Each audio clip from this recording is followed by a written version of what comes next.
ये बिहार स्टेट का है, प्रैक्टिस सेट नंबर 5 होगा ये, सॉल्व पेपर है।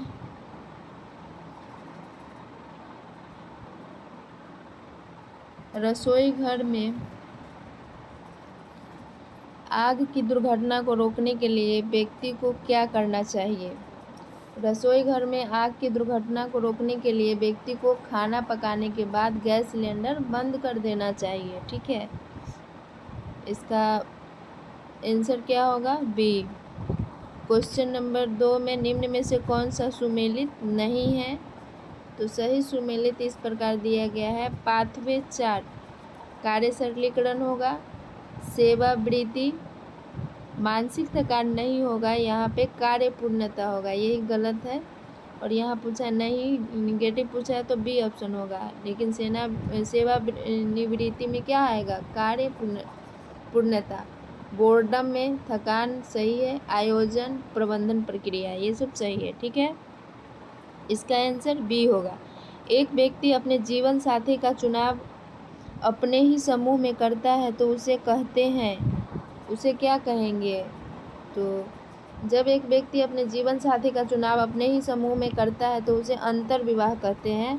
दूसरे शब्दों में अंतर विवाह के अनुसार एक विशिष्ट वर्ग के व्यक्तियों को उसी वर्ग के अंदर रहने वाले व्यक्ति में से ही वधू को चुनना पड़ता है। अंतर जातीय विवाह का अभिप्राय है प्रत्येक जाति को एक दूसरे से विवाह करने की स्वतंत्रता है। अंतर जातीय विवाह के 2 रूप पाए जाते हैं, अनुलोम विवाह, प्रतिलोम विवाह। ठीक है, इसका आंसर हो जाएगा सी। क्वेश्चन नंबर 4 में जहां पति पत्नी एवं बच्चे ही मात्र एक साथ मिलजुल कर एक छत के नीचे रहकर एक ही रसोई में खाना पकाते हैं तथा खाते हैं तो उसे कहते हैं, क्या कहते हैं? उसे कहेंगे व्यक्तिगत परिवार। ठीक है, गृह व्यवस्था विषय में पारिवारिक लक्ष्य की प्राप्ति हेतु पारिवारिक साधनों के उपयोग से संबंधित निर्णय को सम्मिलित किया जाता है, किसके अनुसार? क्वेश्चन नंबर 5 का हो जाएगा आर.एच. कोटिजन लेखक है, उसके अनुसार। ठीक है, बी ऑप्शन हो जाएगा इसका। वस्त्र और तंतु उत्पाद से संबंधित व्यापार की अनुचित अथवा छलपूर्ण प्रथाओं को रोकने के लिए जिम्मेदार संगठन कौन सा है? तो इसका हो जाएगा textile fibre products identification act. ठीक है, सी ऑप्शन हो जाएगा 6 का, सॉरी नहीं, बी होगा। वस्त्र और तंतु उत्पाद से संबंधित व्यापार की अनुचित अथवा छलपूर्ण प्रथाओं को रोकने के लिए जिम्मेदार संगठन FTC है। इसका पूरा नाम हो जाएगा फेडरल ट्रेड कमीशन। ठीक है, बी होगा। बाय मिस्टेक मेरे से सी बोला गया, बट बी होगा। निम्न में से गृह विज्ञान शिक्षण का सामान्य सिद्धांत कौन सा है? तो इसका सामान्य सिद्धांत होगा निश्चित उद्देश्य का सिद्धांत, व्यक्तिगत भिन्नता का सिद्धांत, चयन का सिद्धांत, उपरोक्त में से सभी होगा। सिलाई की मशीन भारी चलती है, क्यों भारी चलेगी? क्योंकि तेल व सफाई की कमी से होता है ना, गंदगी जब बैठ जाती है तो फिर वो अच्छा से नहीं चल पाता है। कटाई से पहले कपड़े पर चिन्ह लगाने के लिए प्रयोग करते हैं, किसका प्रयोग करेंगे? मिल्टन चौक का। ठीक है, रंगाई में नमक डाला जाता है, रंगाई में नमक डाला जाता है, रंगाई के दौरान रंगों में नमक रेचन के लिए डाला जाता है, इसका प्रयोग रंग को पक्का करने के लिए डाला जाता है। ठीक है, बी आंसर हो जाएगा 10 का। क्रोनाइजिंग परिसज्जा किस रेशे पर उपयोग में लाई जाती है? जैसा कि नाम से ही स्पष्ट है, फाइबर ग्लास शीशे से बनने वाला एक ऐसा अद्भुत एवं आश्चर्यजनक रेशा है जिसकी गुण व विशेषता कांच की विशेषता से ठीक विपरीत है। कांच छूने में चिपकने परंतु न मुड़ने वाले दृढ़ एवं कड़े होते हैं, जो झुकाने पर झुकते नहीं बल्कि अत्यधिक दबाव से टूट जाते हैं। तो 11 का आंसर हो जाएगा सी। निम्नलिखित में से कौन सा एकल परिचालन द्वारा एक बार में सैकड़ों कपड़े समाप्त कर सकता है? तो इसका हो जाएगा टनल फिनिशर। ठीक है, जैकार्ड की बुनाई में जैकार्ड की बुनाई में कपड़े पर बड़े सुंदर डिजाइन बनाए जा सकते हैं। इस विधि में सभी प्रकार की पृष्ठभूमि में असीमित संख्या में डिजाइन बनाई जा सकती है। 13 का बी हो जाएगा। कश्मीर शॉल में कढ़ाई को प्रारंभ करने के लिए निम्नलिखित में से किस शिल्पकार की भूमिका रही है? तो अली बाबा की महत्वपूर्ण भूमिका रही है। ठीक है, ए ऑप्शन। ग्रेनाइट बुनाई भी कहा जाता है। किसे कहा जाता है? ग्रेनाइट बुनाई क्रेप बुनाई को कहा जाता है। इस प्रकार की बुनाई के लिए ताने के एक धागे तथा बाने के 2 धागे का प्रयोग किया जाता है, जिसमें एक बाना रोएदार होता है। पहले एक ताने और एक बाने से सादी बुनाई का कपड़ा तैयार किया जाता है। उसके बाद दूसरे रोएदार बाने को एक ताने के नीचे से तथा 4 ताने के ऊपर से गुजारा जाता है। बुनाई पूरी हो जाने पर रोएदार बाने के धागे को काट दिया जाता है, जिससे कपड़े की सतह पर उभार दिखाई देता है। 15 का डी ऑप्शन। निम्न में से कौन सी वस्त्र बनाने की विधि प्रत्यक्ष रूप से तंतु द्वारा वस्त्र बनाने की प्रक्रिया से संबंधित है? प्रत्यक्ष रूप से तंतु द्वारा वस्त्र बनाने की प्रक्रिया को नमदा कहते हैं। नमदा फिटिंग ऊन के नन्हे नन्हे रेशों को आयरन में उलझाकर जोड़कर ताप से प्रभावित करके तथा दबाव डालकर जमा दिया जाता है। 16 का बी आंसर होगा। ठीक है, नमदा विधि। कार्डिंग के द्वारा रेशों को साफ किया जाता है। इसे घूनने वाली मशीन भी कहते हैं, धुनने वाली। ठीक है, इस मशीन की सहायता से रेशे से धूल मिट्टी व माड़ को निकालकर साफ किया जाता है। 17 का डी ऑप्शन होगा, रेशे को साफ किया जाता है। निम्नलिखित में से कौन सा तंतु लचकदार नहीं है? विस्कस तनु लचकदार नॉट स्ट्रेचबल फाइबर नहीं है। नियोप्रीन रबर का एक समरूप है जिसे आसानी से मोड़ा और खींचा जा सकता है। स्पैंडेक्स और इलास्टेन अपनी इलास्टिसिटी की वजह से जाने जाते हैं। 18 का क्या हो जाएगा? Viscous, D option. कंघी करते समय छोटे तंतु को हटाने हेतु की गई प्रक्रिया है, तो ये प्रक्रिया हैकलिंग, सन या साफ जूट करना। ठीक है, 19 का सी ऑप्शन हो जाएगा।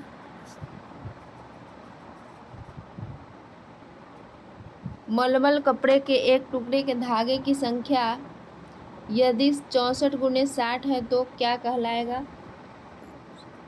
तो वह मलमल अच्छा संतुलन कहलाएगा, अर्थात विकल्प बी सही है। 21 निम्न में कौन सा मानव निर्मित तंतु है? सजावटी कपड़ों के किनारे बेड्स और लेस विधि द्वारा तैयार किए जाते हैं। कपड़े की शोभा बढ़ाने के लिए बेड्स और लेस विधि का प्रयोग करके कपड़े की सुंदरता बढ़ाई जा सकती है। अगर कपड़ा सादा है, उसमें सुंदरता लाने के लिए उसके किनारे पर लेस लगाकर उसकी शोभा बढ़ाया जा सकता है। इसी तरह बेड्स का प्रयोग करके कपड़े को आकर्षक बनाया जा सकता है। 21 का ऑप्शन नंबर सी होगा सही उत्तर। ठीक है, ड्राई कार्बोक्सिलिक एसिड और हाइड्रिक एल्कोहल की क्रिया से जो तंतु बनता है, तो ये होगा पॉलिएस्टर तंतु बनता है। ठीक है, पॉलिएस्टर तंतु लंबी श्रृंखला वाले पॉलीमर होते हैं। पॉलिएस्टर धागे के 3 प्रकार के होते हैं, एक फिलामेंट धागा, दूसरा टेक्सचर धागा, तीसरा स्पन धागा होगा। 22 का बी ऑप्शन होगा। ठीक है, पॉलिएस्टर। निम्न में कौन सा मानव निर्मित तंतु है? मानव निर्मित तंतु रेयॉन एक मानव निर्मित तंतु है। यह सेलुलोज का प्रयोग करके बनाया जाता है। रेयॉन बनाने के लिए सेलुलोज को ठंडे सोडियम हाइड्रोक्साइड तथा कार्बन डाइऑक्साइड से उपचारित करने के बाद इसे धातु बेलनों में बने छिद्रों से होकर तनु सल्फ्यूरिक अम्ल में गिराया जाता है, यहाँ इसके लंबे लंबे तंतु बन जाते हैं। रेयॉन का प्रयोग कपड़ा बनाने, कालीन बनाने अथवा जाली बनाने में किया जाता है। 23 का बी आंसर होगा। निम्न में कौन सा मानव निर्मित फाइबर है जो गैर सेलुलोजिक है? तो मानव निर्मित फाइबर है जो गैर सेलुलोजिक नायलॉन नामक एक जादुई रेशे मैजिक फाइबर की खोज से वस्त्र विज्ञान के इतिहास में नए युग का प्रादुर्भाव हुआ। इस अद्भुत रेशे को विभिन्न रूप वाले तथा विभिन्न गुणों वाले बनाया जाता है। 24 का ए होगा नायलॉन। ठीक है।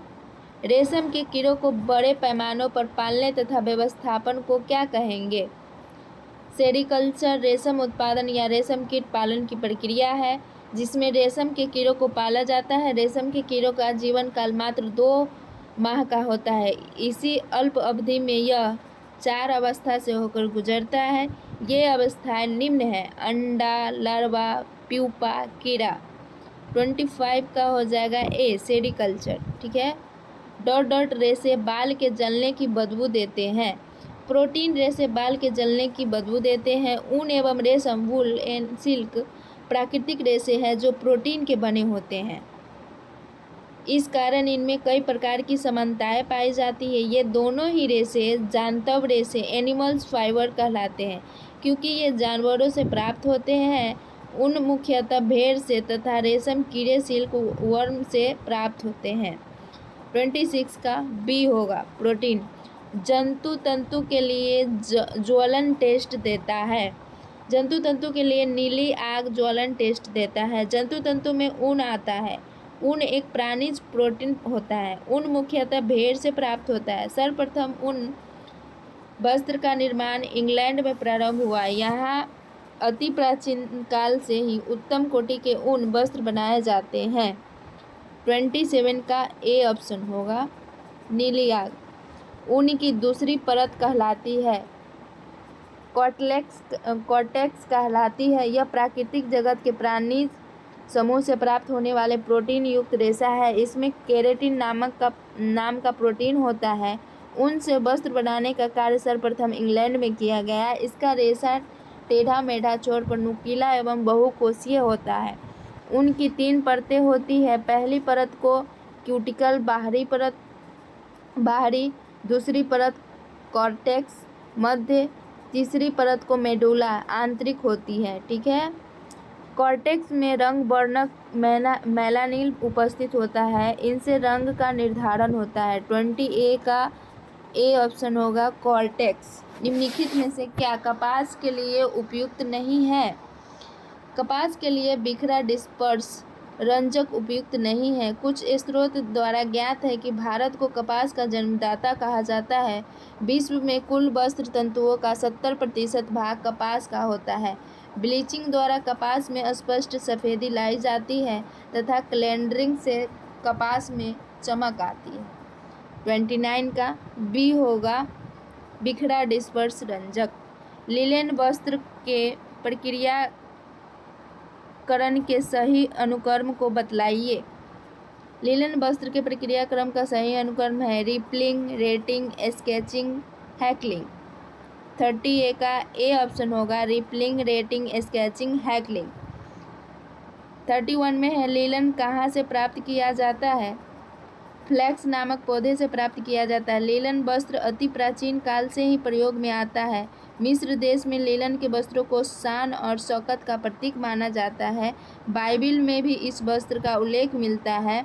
लिनेन को शांति का द्योतक माना जाता है। 31 का ए ऑप्शन होगा फ्लैक्स। ठीक है। इनमें से किस प्रकार का वस्त्र सबसे खराब है? तो पारदर्शी वस्त्र सबसे खराब होगा। ठीक है। इसके बाद है 33 अविन्यास जो एक दिवसीय वस्त्र के लिए अनुप्रयुक्त होता है।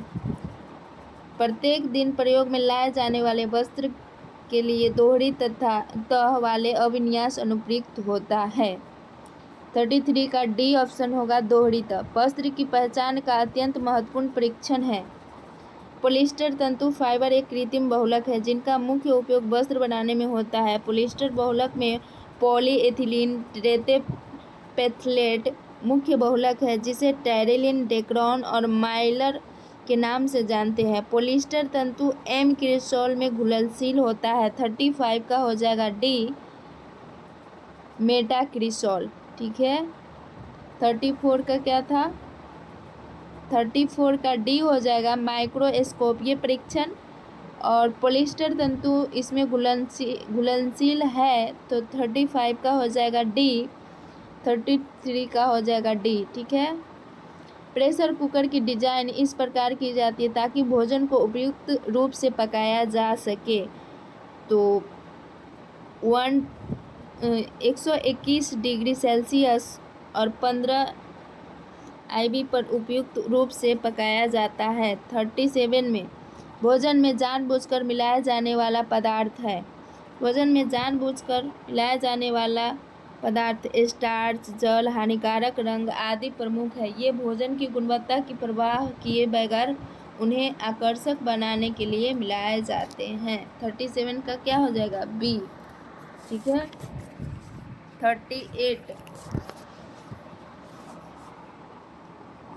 38 का है क्लोरोफिल जब अम्ल के संपर्क में आता है वह निस्तेज डल ओलिव ग्रीन रंग में परिवर्तित हो जाता है। तो ये है 38 का हो जाएगा फियोफाइटिन कहलाता है। फियोफाइटिन कहलाता है। ठीक है। डॉट डॉट एक परिधान का तैयार निचला किनारा है। तो ये हेम है। हेम है जैसे जिसे तुरपाई हम कहते हैं उसे हेम भी कहा जाता है। निम्न खाद्य पकाने की विधिया में मिलार्ड अभिक्रिया उत्पन्न होती है। दूध और चीनी को देर तक पकाने में मिलार्ड अभिक्रिया उत्पन्न होगी। काटने पर सेब के काले होने का कारण क्या है? एंजाइम क्रिया।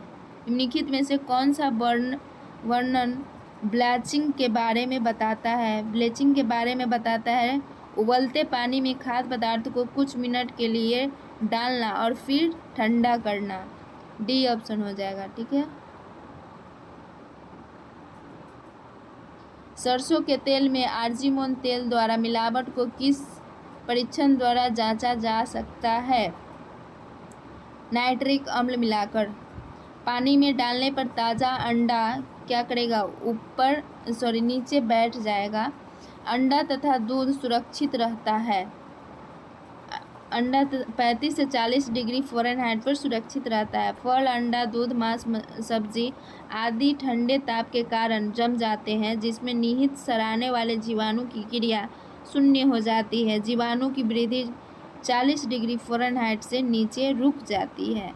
45 का सी होगा। खाद्य उत्पादन में सही खतरा क्षेत्र कौन सा है?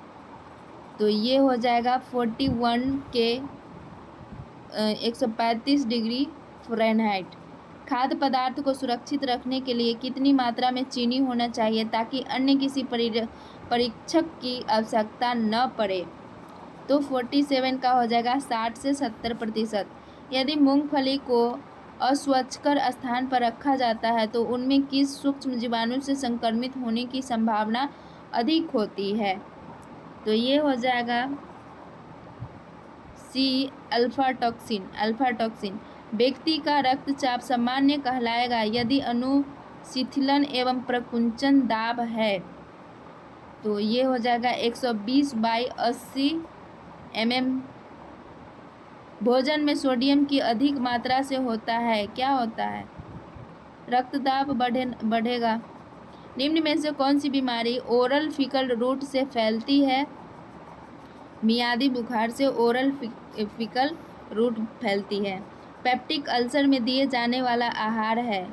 पेप्टिक अल्सर में ब्लॉन्ड डाइट दिया जाना चाहिए। ठीक है। पोलीडिप्सिया, पोलीकेजिया, पोलीयूरिया निम्न रोग के लक्षण हैं। किसका लक्षण है? तो ये लक्षण होगा 53 का हो जाएगा डायबिटीज का। ठीक है। 54 में 0 से 6 माह के बच्चों के लिए प्रोटीन उपयुक्त आहारीय हिस्सा अलाउंस क्या है? तो ये हो जाएगा 2.05 ग्राम किलो शरीर का वजन। ठीक है। 55 में है ICMR-N 2020 RDA सारणी के अनुसार सामान्य आधारीय चयापचय दर पर संदर्भित भारतीय महिला एवं पुरुष का वजन निश्चित हुआ है। तो 55 का 65 किलो पुरुष का हो जाएगा वजन और 55 किलो महिला का। चिकित्सीय आहार है। चिकित्सीय आहार में हो जाएगा सदा आहार चिकित्सीय आहार होगा। परिधीय आंतरिक पोषणीय सहायता का एक माध्यम है जिसमें अंतर्गोतिक विलय सीधे डॉट में डाला जाता है। तो ये नोटबुक में डाला जाएगा। ठीक है। गर्भावस्था में लौह तत्व की कमी से बढ़ जाता है। 58 का हो जाएगा क्या बढ़ जाएगा, क्या बोल रहे हैं, आंतरिक विलय में इसका 1 मिनट। 57 का सी होगा नोटबुक। गर्भावस्था में लौह तत्व की कमी से बढ़ जाएगा।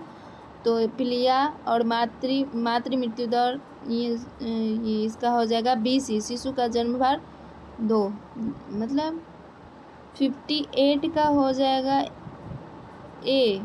ठीक है। और 57 का सी होगा। 57 का सी है परिधीय शिरा। ठीक है। 56 का हो जाएगा सदा आहार। और 58 का हो जाएगा ए स्टॉक रजिस्टर, खाद्य पदार्थ के स्टोर की माल सूची का रिकॉर्ड स्टॉक रजिस्टर। गर्भावस्था में लौह तत्व की हो जाएगा तो इसका होगा 1 मिनट 59 का हो जाएगा डी।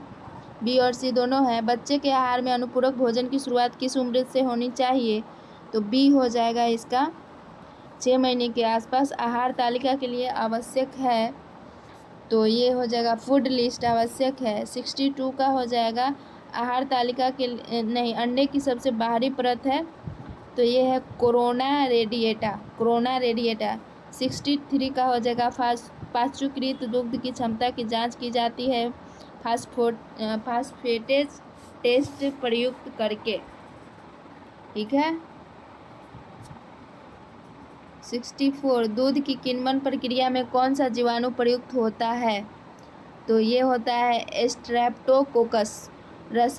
रसाकर्षण का सिद्धांत संरक्षित करने के लिए उपयुक्त किया जाता है, तो क्या किया जाता है, इसका हो जाएगा डी ऑप्शन होगा सभी। जैम जेली अचार। चीनी को अपमिश्रित किया जाता है, अपमिश्रित किया जाएगा सफ़ेद पत्थर से। हरित क्रांति का विस्तृत प्रभाव किस पर अधिक पाया गया है, चावल और गेहूं पे पाया गया। एक वयस्क व्यक्ति में मौजूद पानी का प्रतिशत क्या है, तो 71%। कंजर्वेटिव हृदय रोग के रोगी का प्रतिदिन आहार में सोडियम की मात्रा होनी चाहिए 500 मिलीग्राम से कम। नमक सामान्यतः डॉट के साथ दृढ़ किया जाता है, लौह फोलिक अम्ल के साथ दृढ़ किया जाता है। लौह शरीर के आवश्यक खनिज लवणों में लोहे का विशेष महत्वपूर्ण स्थान है। इसकी अल्प मात्रा की हमारे शरीर के लिए पर्याप्त होती है। सामान्य रूप से हमारे शरीर में केवल 2 से 5 ग्राम तक की लोहा विद्यमान रहता है। इस प्रकार हमारे शरीर में केवल 2 ग्राम तक ही लोहा विद्यमान रहता है। 70 का बी ऑप्शन हो जाएगा। ठीक है, यानी 2 और 4 सही है। लोहा और फोलिक अम्ल। 71 का हो जाएगा किस अवस्था में विटामिन ए की आवश्यकता न्यूनतम होती है, तो ये हो जाएगा पूर्व विद्यालय अवस्था में। ठीक है। निम्नलिखित में से कौन सा भोज्य पदार्थ विटामिन सी का अच्छा स्रोत है, तो 72 का हो जाएगा फल। निम्न में से किस विटामिन की आवश्यकता बढ़ जाती है जब कार्बोज अधिक मात्रा में लिया जाता है, तो ये थायमिन का बढ़ जाएगा। कौन सा विटामिन बाष्पन रोकने वाली औषधि के रूप में जाना जाता है, तो ये विटामिन ई है, बाष्पन का रोकने वाली औषधि के रूप में जाना जाता है। यह विटामिन रासायनिक रूप से टेकोफेरोल इस प्रकार अम्ल का कोई प्रभाव नहीं पड़ता, पर वायु पर प्रकाश की उपस्थिति में ऑक्सीकृत हो जाता है। यह ऑक्सीकरण प्रतिरोधी की तरह क्रिया करता है। विटामिन ई का मुख्य कार्य उसके ऑक्सीकरण प्रतिरोधी विशेषता के कारण है। यह ऑक्सीजन को ग्रहण कर आंतों में विटामिन ए पर कैरोटीन का ऑक्सीकरण कम करता है। इस तरह कहा जा सकता है कि विटामिन ए को सुरक्षित करता है। विटामिन ई की कमी से प्रमुख रूप से प्रजनन अंग ठीक कार्य नहीं करते हैं तथा स्त्रियों में भ्रूण गर्भावस्था में ही मर जाता है। पुरुष में शुक्राणु उत्पन्न करने वाली कोशिकाओं में टूट फूट होने के कारण शुक्राणु उत्पन्न नहीं हो पाता। ठीक है। 75 में है ड्यूडेनम से कैल्शियम अवशोषण का प्रसार द्वारा होता है। तो 75 का हो जाएगा, इसका हो जाएगा विटामिन डी। विटामिन D3 को किस नाम से जाना जाता है, मतलब इस नाम से जाना जाता है, तो इसका हो जाएगा 78 का क्लोकैल्सिफेरॉल हो जाएगा। विटामिन D3 को क्लोकैल्सिफेरॉल कहा जाता है। वसा अघुलनशील है, वसा अघुलनशील है, तो ये पानी में अघुलनशील है, ठीक है। 78 निम्न में कौन सा आवश्यक वसा में अम्ल का स्रोत है। वसा में अम्ल का स्रोत हो जाएगा 78 का रुई के बीज का तेल। रुई के बीज का तेल। एक वयस्क के मिश्रित आहार में प्रोटीन की आहार्य आवश्यकता होती है 79, तो ये हो जाए 1 ग्राम प्रति किलो शरीर भार। 1 ग्राम प्रति किलो शरीर भार, ठीक है। सामान्यतः कम प्रोटीन वाला आहार दिया जाता है, तो ये पीलिया में दिया जाता है। निम्नलिखित में से एक आवश्यक अमीनो अम्ल नहीं है। आवश्यक अमीनो अम्ल नहीं है तो एलानिन नहीं है, बाकी लाइसिन, मिथियोनाइन, फिनाइल एलानिन ये सब होगा। और 81 का सी ऑप्शन होगा, एलानिन नहीं होगा। निम्न में कौन सा आवश्यक अमीनो एसिड है। आवश्यक अमीनो एसिड है तो लाइसिन है, लाइसिन है, ठीक है। दूध में उपस्थित प्रोटीन है, दूध में उपस्थित प्रोटीन हो जाएगा 83 का, नहीं सॉरी 83 में है यूरिल अम्ल एक है। 82 का डी होगा आपका, ठीक है, लाइसिन। और 81 का सी है एलानिन, ठीक है। 83 में है यूरिल अम्ल एक है डॉट डॉट, तो ये क्या है 83 का हो जाएगा प्यूरिन होगा, प्यूरिन इसका आंसर है। दूध में उपस्थित प्रोटीन है 84 का हो जाएगा लैक्टोग्लूमिन, इसके बाद लैक्टोग्लोबुलिन, उसके बाद केसिन, ए ऑप्शन होगा, ठीक है। 85 पौधे का प्रमुख भंडारण पॉलीसेकेराइड है। पॉलीसेकेराइड है तो स्टार्च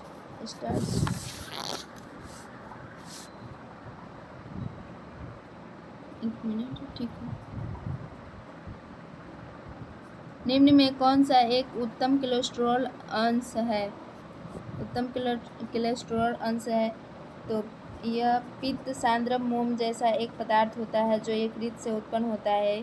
यह सभी पशुओं और मनुष्य की कोशिका झिल्ली समेत शरीर के हर भाग में पाया जाता है। कोलेस्ट्रॉल कोशिका झिल्ली का एक महत्वपूर्ण भाग है जहां उचित मात्रा में पारगम्यता और तरलता स्थापित करने में इसकी आवश्यकता होती है। कोलेस्ट्रॉल में एक उत्तम कोलेस्ट्रॉल उच्च डेंसिटी लाइपोप्रोटीन को कहा जाता है क्योंकि यह शरीर से अन्य प्रकार के कोलेस्ट्रॉल को बाहर निकालता है, ठीक है।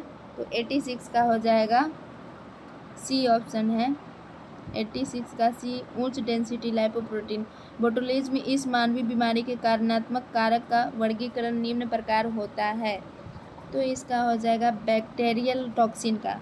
ई कोलाइल है, ई कोलाइल हो जाएगा ग्राम निगेटिव बैक्टीरिया।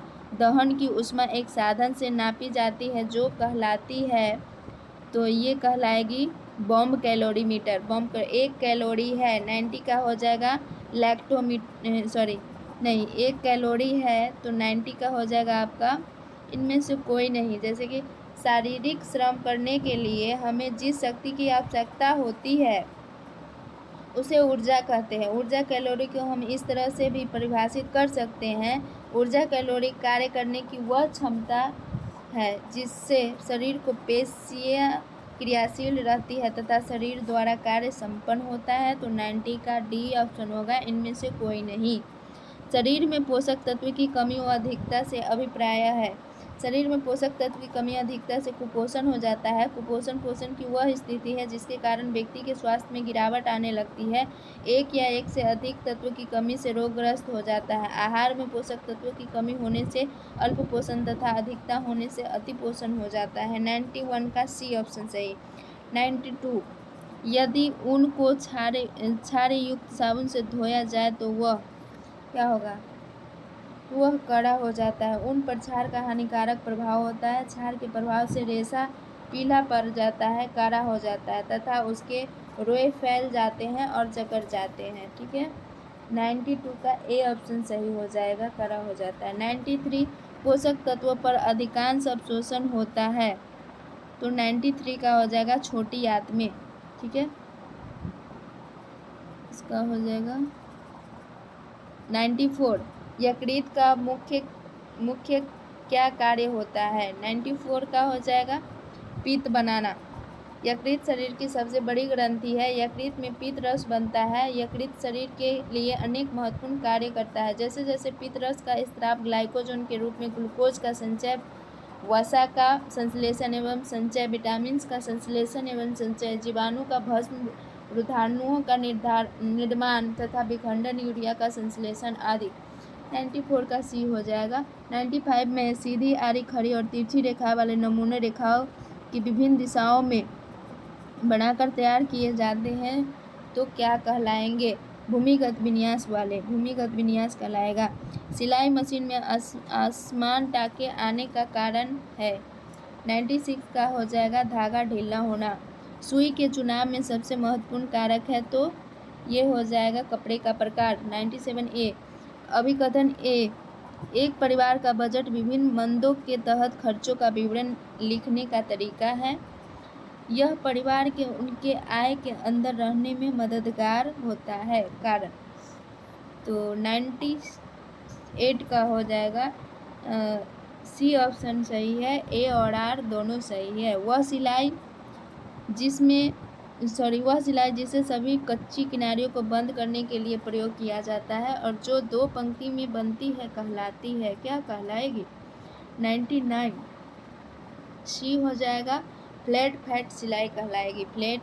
फ्लैट फैल सिलाई निम्नलिखित में से कौन सा वस्त्र के सिद्धांत के साथ संबंधित नहीं है, तो इसका हो जाएगा व्यक्तिगत विशेषता नहीं है। इस प्रकार सेट प्रैक्टिस नंबर 5 कंप्लीट हुआ। Okay bye.